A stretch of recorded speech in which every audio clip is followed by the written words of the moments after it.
बिस्मिल्लाहिर्रहमानिर्रहीम, अस्सलाम वालेकुम। आज की इस वीडियो में हम बात करेंगे एक ऑब्स्टेट्रिक कंडीशन के बारे में। आप इसको जो है वो पीडियाट्रिक कंडीशन भी कह सकते हैं, क्योंकि ये पीड्स में भी बहुत ही इम्पोर्टेंट होता है, जिसका नाम है हाइड्रोप्स फिटेलिस। स्टार्ट में मैं आपको ये बताऊं कि इस टॉपिक के अंदर हमने क्या कुछ समझना है। सबसे पहले हम इस टॉपिक के डेफिनेशन को समझेंगे कि ये हाइड्रोप्स फिटेलिस होता क्या है। उसके बाद हम इसके टाइप्स को समझेंगे और उसके बाद हम इसके काजेज़ को समझेंगे। जो ही हमें टाइप्स का पता चलेगा तो उसके काजेज़ भी वहाँ से हम आसानी से समझ पाएंगे। टाइप्स और काजेज़ के बाद हम इसके जो है वो डायग्नोसिस को समझेंगे। उसके बाद हम इसके साइन एंड सिम्पटम्स को समझेंगे और आखिर में हम इसकी ट्रीटमेंट को देखेंगे। तो स्टार्ट करते हैं इसके इंट्रोडक्शन यानी डेफिनेशन से। हाइड्रोप्स फिटेलिस क्या होता है? हाइड्रोप्स फिटेलिस जो होती है एक ऐसी कंडीशन होती है जिसमें जो फीटस है उसके दो या दो से ज़्यादा कंपार्टमेंट्स के अंदर फ्लूइड की एकमुलेशन हो जाती है।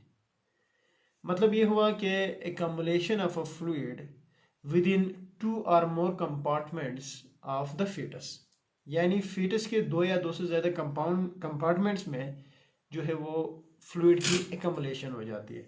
अच्छा, अब ये कंपार्टमेंट से क्या मुराद है? कंपार्टमेंट से मुराद ये है कि मसलन प्रिटोनियल कैविटी, अगर प्रिटोनियल कैविटी में फ्लूइड की एकमुलेशन हुई तो हम उसको एसाइटिस कहते हैं।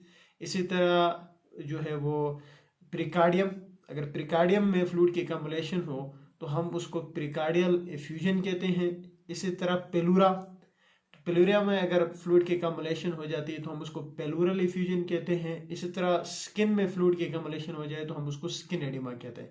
तो ये कंपार्टमेंट से है। कंपार्टमेंट से मुराद ये सारी चीज़ें। तो अगर इन चीज़ों में दो या एक नहीं, दो या दो से ज़्यादा, इन जो मैंने नाम लिए इनमें से दो या दो से ज़्यादा किसी में भी फ्लूइड की अगर एकमुलेशन हो जाए तो हम उसको हाइड्रोप्स फिटेलिस कहते हैं। तो ये तो इसकी डिफिनीशन या इंट्रोडक्शन है। टाइप्स की अगर हम बात करते हैं तो इसकी दो मेन टाइप्स होती है हाइड्रोप्स फिटेलिस की। एक को हम इम्यून हाइड्रोप्स फिटेलिस कहते हैं, जो दूसरी टाइप होती है हम उसको नॉन इम्यून हाइड्रोप्स फिटेलिस कहते हैं। जो इम्यून हाइड्रोप्स फिटेलिस है उसकी बेस्ट एग्जांपल है RH इनकम्पेटेबिलिटी। मतलब यह है कि जो इम्यून टाइप है वो related to RH incompatibility. RH incompatibility क्या होता है? RH इनकम्पेटेबिलिटी में जो मदर है वो RH नेगेटिव होती है, जबकि जो फिटस है वो RH पॉजिटिव होता है। जो मदर है, जो RH नेगेटिव मदर है, उसके ब्लड के अंदर कुछ एंटीबॉडीज बनती है। अगर हम उस एंटीबॉडीज के नाम को देखें तो IgM और IgG, ठीक है ना। तो इनमें से कोई भी एंटीबॉडीज बनेगी और वो जो एंटीबॉडीज है जो RH नेगेटिव मदर के ब्लड के अंदर बनी है वो थ्रू प्लेसेंटा और अम्बिलिकल कार्ड से ट्रेवल करके ये फिटस के अंदर चली जाती है और फिटस के अंदर जाके ये फिटस के RBCs को डिस्ट्रॉय कर देती है।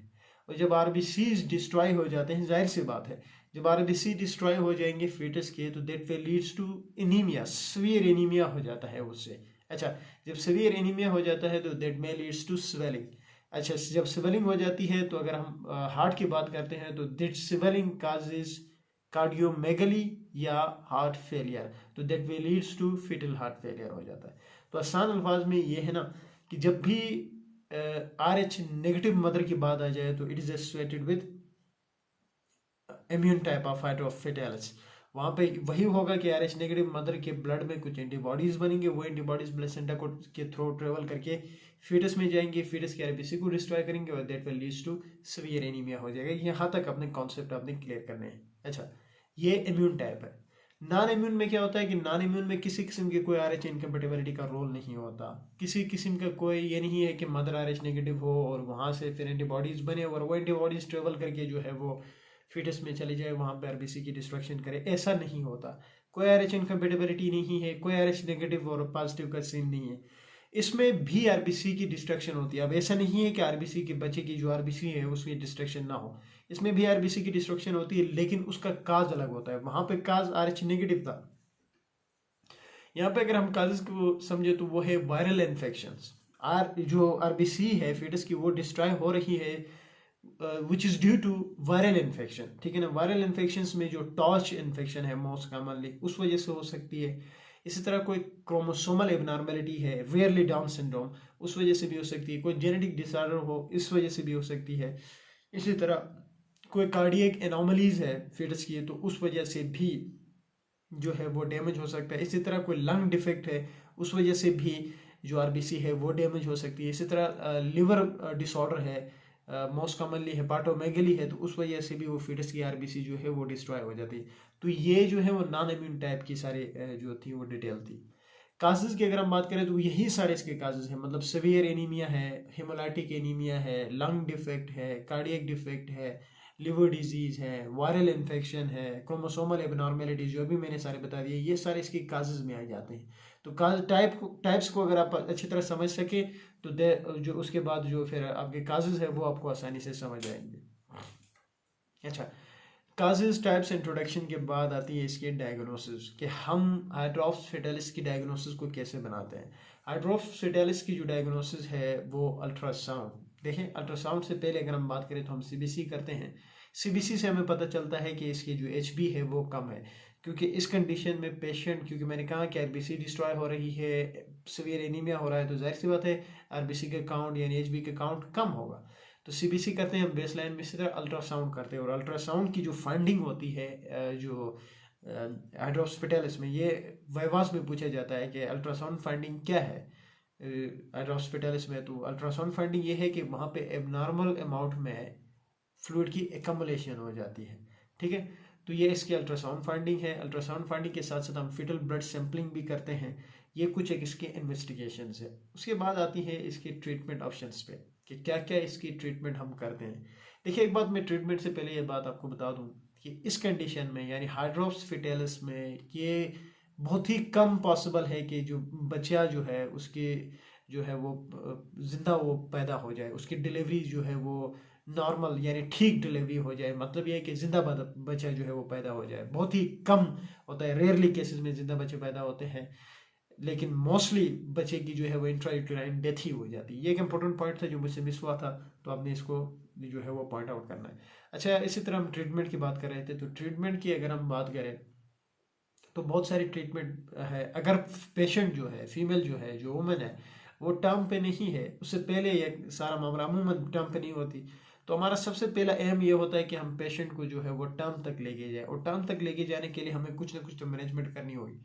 और उन मैनेजमेंट में ये है कि सबसे पहले हम इंट्रायूटेराइन जो है वो ब्लड ट्रांसफ्यूजन कर देते हैं फिटस के, तो इंट्रायूटेराइन ब्लड ट्रांसफ्यूजन हो जाती है। उसके अलावा एमनियोसेंटेसिस करते हैं। एमनियोसेंटेसिस क्या होता है, जो इंटीरियर इलेक्स स्पाइन होता है और जो अम्बलाइकस होता है, उस एरिया के बीच में जो है वो जो है लोकल लगाया जाता है, और लोकल लगाने के बाद नीडल को जो है वो जो फाइन नीडल जो होती है, स्पाइनल नीडल जो होती है, उस तरह की एक नीडल होती है, उसको इंसर्ट किया जाता है, और वो जो नीडल होती है वो सीधे आपके जो है वो फ्लूइड के पास चली जाती है, सेक के अंदर जाती है, और वहाँ से उस फ्लूइड को बाहर निकाला जाता है, एस्पायरेट किया जाता है। इसको एमनियोसेंटेसिस कहा जाता है।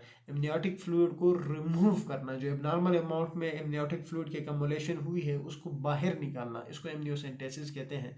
एक बहुत ही इंपॉर्टेंट प्रोसीजर है जो कि इसमें किया जाता है। अच्छा, उसके अलावा क्या किया जाता है, तो ये तो दो मेन चीज़ें आपने नहीं बोलनी है, इंट्रायूटेराइन ब्लड ट्रांसफ्यूजन और एमनियोसेंटेसिस। अब अगर बच्चा जो है वो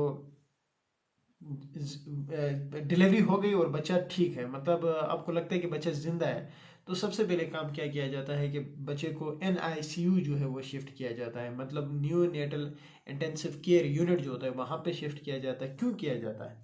अच्छा, इसकी मेन वजह यह होती है क्योंकि मैंने पहले भी कहा इंट्रोडक्शन में इस टॉपिक के कि कैसी कंडीशन जिसमें दो या दो से ज़्यादा कंपार्टमेंट्स में फ्लूइड की कम्युलेशन हो जाती है, तो बच्चा जो है वो बॉडी के अंदर जब मदर के वॉम के अंदर ही था, तो उस वक्त ही उसको हाई रिस्क तो थे ना, क्योंकि इसके डिफरेंट कंपार्टमेंट्स में दो या दो से ज़्यादा कंपार्टमेंट्स के अंदर फ्लूइड की कम्युलेशन हुई थी। तो पैदाइश के बाद मे भी कि उसको कोई ना कोई मसला हो, हार्ट का कोई मसला हो, अच्छा लंग्स में कोई मसला हो, कुछ भी तो हो सकता है, इसलिए हम NICU को शिफ्ट कर देते हैं, और वहाँ पे हम उसकी कंडीशन को रीअसेस करते हैं कि अगर उसको रिस्पायरेटरी मसला यानी ब्रीथिंग डिफिकल्टी है तो हम उसको रिस्पायरेटरी सपोर्ट देते हैं। इसी तरह हार्ट में कोई मसला है, क्योंकि मैंने पहले भी कहा कि cardiomegaly that may leads to foetal heart failure भी हो जाता है, तो वहाँ पे फिर हम कार्डियक मसाज कर देते हैं, और किडनी प्रोटेक्टिव ड्रग्स भी हम देते हैं। तो ये इसके जो है वो NICU शिफ्ट करने के बाद की केसेस है। अच्छा, अब मदर को क्या, यानी डिलीवरी तो हो गई, चाहे वो जिंदा डिलीवरी हो गई या जो बच्चा है वो मर गया है, लेकिन अब मदर की तो मैनेजमेंट तो करनी होगी ना। मदर को सिर्फ एक ही मैनेजमेंट है। इसमें ये नहीं है कि पेशेंट को आप लंबे अरसे के लिए फिर एडमिट करोगे, ऐसा कुछ नहीं होता। आपने उसी टाइम जब बच्चे की डिलीवरी हो जाती है तो आप उसको जो है वो शिफ्ट कर देते हो, लेकिन ऑब्जर्वेशन के लिए फिर भी एक दिन रखा जाता है, और उस दौरान एंटीबायोटिक्स दी जाती है मदर को, ताकि कोई सेकेंडरी इन्फेक्शन ना हो। ठीक है, तो ये इसके ट्रीटमेंट ऑप्शन है। अब ट्रीटमेंट के बाद हम बात करते हैं इसकी कॉम्प्लिकेशंस की, कि जो ड्रॉप्स फिटेलिस है उसकी क्या क्या कॉम्प्लिकेशंस हो सकती है। अच्छा, इसकी कॉम्प्लिकेशंस को हम डिवाइड करते हैं into two groups, that is maternal and the fetal complications. Maternal complications की अगर हम बात करें, बड़ा आसान है। सबसे पहले पॉलीहाइड्रोमनियाज। पॉलीहाइड्रोमनियाज का मतलब ये है कि जो फ्लूइड है वो बहुत ज़्यादा हो गया है।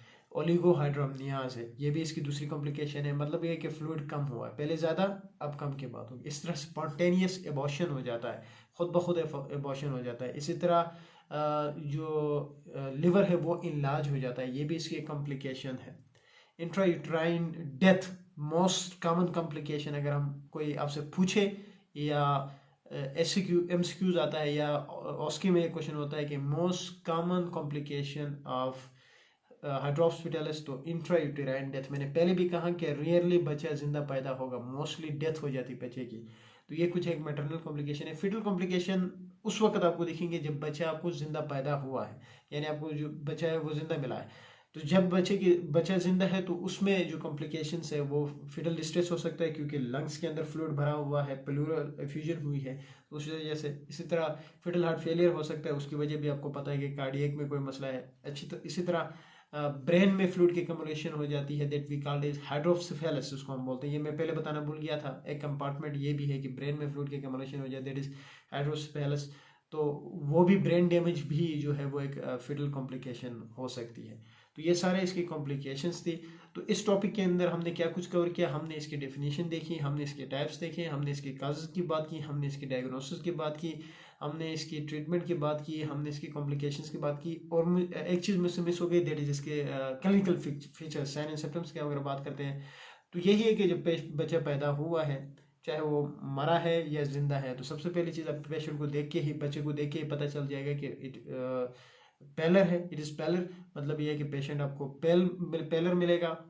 अच्छा, इस तरह साइनोज्ड होगा, मतलब उसका ब्लूइश कलर होगा, ये भी एक इसके इम्पोर्टेंट साइन है। इस तरह उसका लिवर जो है वो मुकम्मल इनलार्ज्ड होता है, ठीक है ना, ये भी इसके जो है वो सिम्टम्स है। तो ये कुछ एक दो तीन चार चीज़ें हैं कि पेलर होना, साइनोसिस होना, लिवर इनलार्ज्ड होना, एमनियोटिक फ्लूइड बहुत ज़्यादा हो जाता है, ये भी एक इसकी क्लिनिकल फीचर में आती है। अच्छा, मैंने कॉम्प्लिकेशन में एक दो चीज़ें मुझसे मिस हो गई, दैट इज़ नियोनेटल जॉन्डिस भी एक इसकी कॉम्प्लिकेशन है, और नियोनेटल एनीमिया भी उसकी एक कॉम्प्लिकेशन है। So that's all about hydrospitalis. Thank you.